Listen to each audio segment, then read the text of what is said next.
Hadin shisngi balapen mi ya ka electoral rule bathamai hadin ka SIR ha West Bengal ka balapen I ba riu polai pon riu lak ki tirteng lapen duno o president ka BJP hakari unitin nabin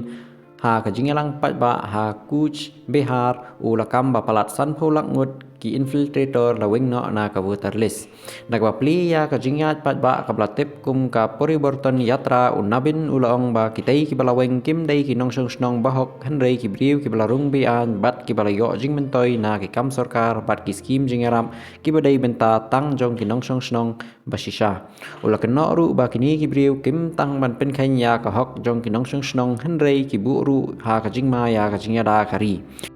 Ulat heru ya ke menteri rangba ke jela ke Mamata Banerjee dak bakenno bakala ai jingada ya kinongrung bian lengba ke jingarap ban penyo kot thok kat kum ke jingatu jong u bon kiskim bawan na ke sarkar pedeng kim shem la pentri kamha ha ke jela ha ka wei pat kaliang UMP ka TMC ban National General Secretary u Abhishek Banerjee u lakenno ba ka thong ban pendu palat siklur ngut kinong thebut ka la deprai lupa shwa ban sedang ke SIR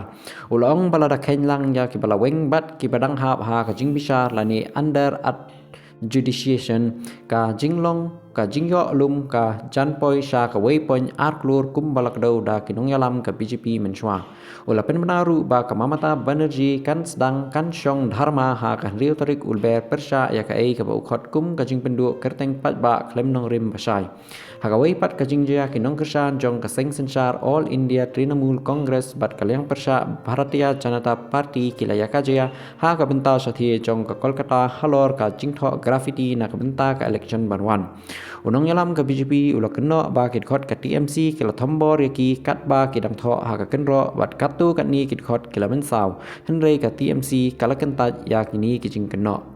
ka jingya penwet West Bengal kadang yai peteng hadin ha pedeng ki jingya kenno bat jingya persha kat ba ka jela kala pen kre na ka benta ka election assembly banwan